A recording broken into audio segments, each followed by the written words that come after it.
Rounds of thunderstorms continue across parts of central and eastern Kentucky. The very latest on what's ahead for the overnight and the updated hour-by-hour forecast with more storms for Wednesday.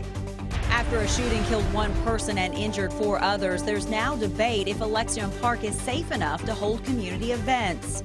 Police say they went to the same store twice to steal meat, but got caught the second time. What one of 3 men arrested in the case told us from jail. Tracking, alerting, protecting.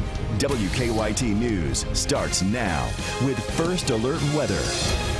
Good evening to you. It has been another stormy night across the Bluegrass, and the storm threat isn't over just yet. A WKYT First Alert Severe Weather Day continues. Chief Meteorologist Chris Bailey has been tracking rounds of storms all night long. He shows us what's on the First Alert Defender right now. Hi, Chris. Hi, Amber. We've calmed it down dramatically compared to what we were talking about a little earlier this evening with those rounds of very strong and severe thunderstorms. Now we're just getting a lot of noise and some heavy rains for some clusters of storms from the Lexington area and points to the north.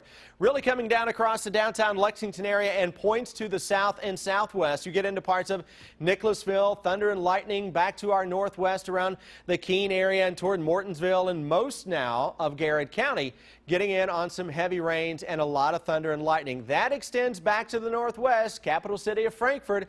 Small little thunderstorm, but a noisemaker getting ready to blow on into town. Another little cluster of thunderstorms around the Covington, Cincinnati area, and that action extends back into southern parts of Indiana. Everything has been coming at us from northwest to southeast, and those storms that have been out there today packing a lot of noise, but not a whole lot in terms of actual severe weather. Photogenic storms at that. Our WKYT weather watchers picking up some great shots. This is from James Bryant down into Morgan County, a little squall line that was rolling on into town. Check out this shot over downtown Lexington from Greg Walters, our weather watcher in town. Lightning filling up the sky over the downtown area. And our last stop will take us over to Franklin County when we were looking toward a severe thunderstorm up into the Owenton area. Amber, when I come back in a few minutes, we're going to track another system into the Bluegrass state. You know what that means? More rounds of thunderstorms in the hour-by-hour forecast in 10 minutes.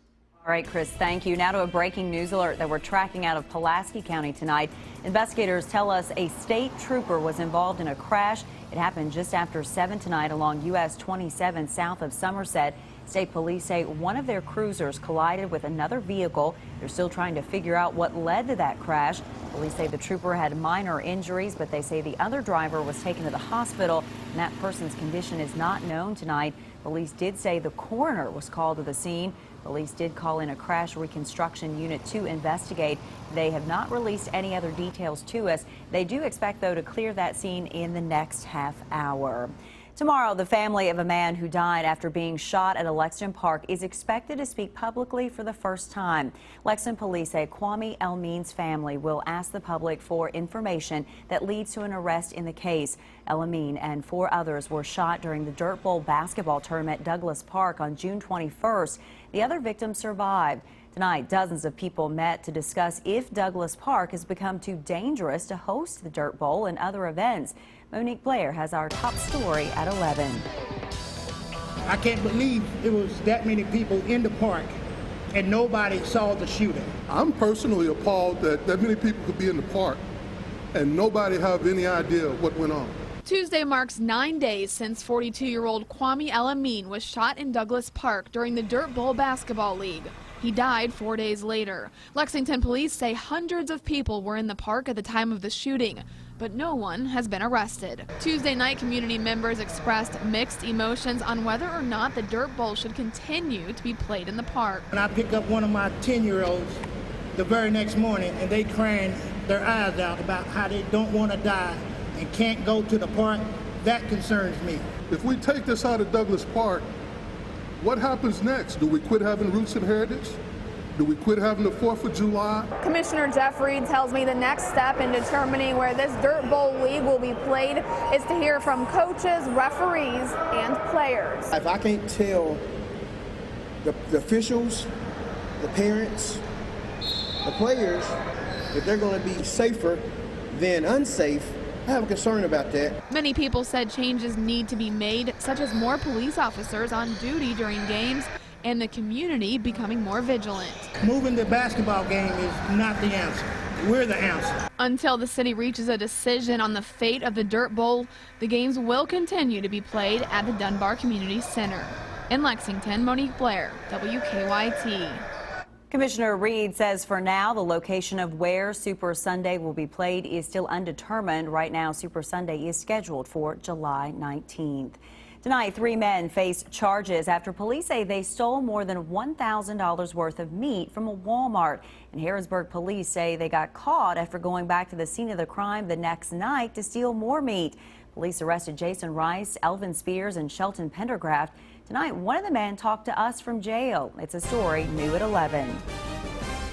Every day, shoppers walk in and out of the Harrisburg Walmart, but it was what Jason Rice and another man walked out with and didn't pay for that has them in jail. One of the easier things to do, you know.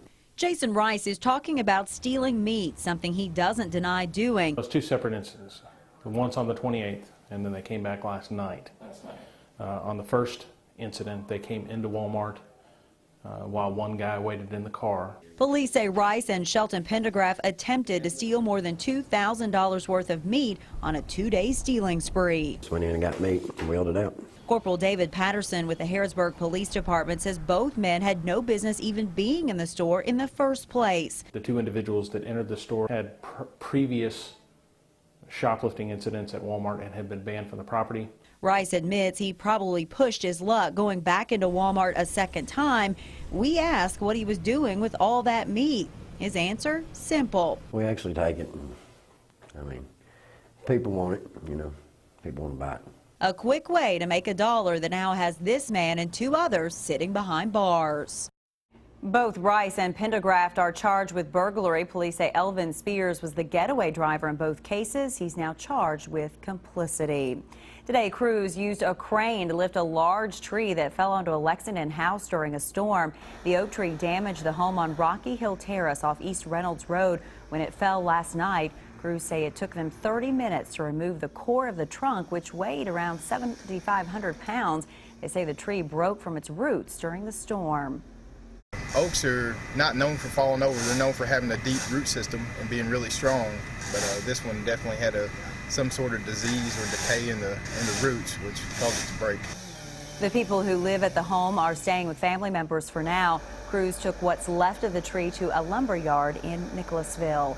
New tonight, a grand jury has indicted 2 inmates police say tried to escape from the Franklin County Detention Center. James Goodlett and William Robinson face attempted escape and criminal mischief charges. The Franklin County Sheriff's Office says on May 18th they received a tip that some inmates may be trying to escape from the jail. Investigators say the inmates removed the faceplate of a broken shower and were going to try to escape through a small opening behind the shower. Investigators say they soon found the opening in the shower and dispatched crews around the jail to prevent an escape.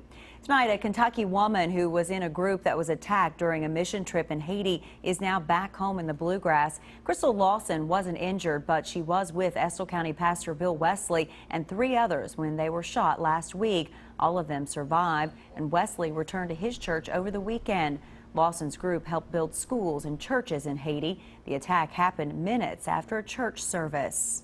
We had a wonderful service. Brother Bill done a great job preaching about the serpents biting you but not having fear, and after the service was over we feel like we got bit. Lawson says she doesn't want the attack to keep others from going on mission trips to Haiti. She plans to return to Haiti in September. Today, dozens of people protested the Rowan County clerk's decision to no longer issue marriage licenses. Kim Davis's decision came after the U.S. Supreme Court legalized same-sex marriage nationwide.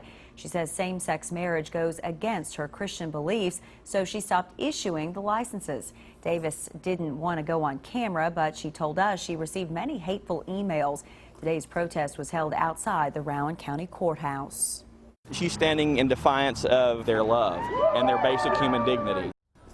A few people did show up to support Davis. Governor Beshear says Davis and all other county clerks are required by law to uphold the Supreme Court's ruling.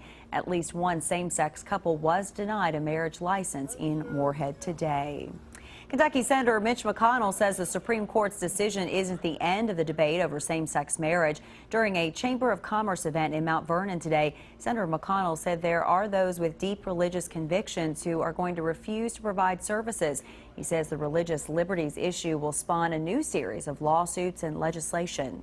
Well, I think the Supreme Court has ended the issue of gay marriage, but has opened a new chapter in this whole discussion. Senator McConnell was also asked about the Jefferson Davis statue in the state capitol rotunda. He says he thinks it's better suited for a museum. Today, President Obama proposed new rules that would expand the number of Americans eligible for overtime pay. Under new Labor Department regulations, any salaried worker who earns up to $50,400 per year can earn time and a half. The current rules say any full-time employee earning more than $23,660 can be called a manager and be exempt from overtime pay. That's going to give a raise to 5 million people potentially in this country who really deserve it. Not everyone thinks this is a good idea. The National Retail Federation says some workers could end up losing salary and benefits in exchange for overtime pay. The new rules are scheduled to go into effect next year, but Republicans say they will try to fight them. New tonight, the State Court of Appeals will not stop a minimum wage increase that's scheduled to take effect tomorrow in Louisville. Yesterday, a state circuit court judge upheld the Louisville Council's decision to increase the minimum wage gradually until it reaches $9 an hour in 2017. And today, the appeals court denied a request to overturn the ruling. Tomorrow, Louisville's minimum wage will increase 50 cents to $7.75 per hour. The Urban County Council has also discussed raising the minimum wage in Lexington, but the council tabled it until Louisville's plan is worked out through the legal system. Tonight, a Bell County family is demanding justice after police say a loved one was murdered. Police found 38-year-old David Mason dead outside his home 2 weeks ago. Police say autopsy results released today show he was shot once in the head. So far, police have not made any arrests in the case.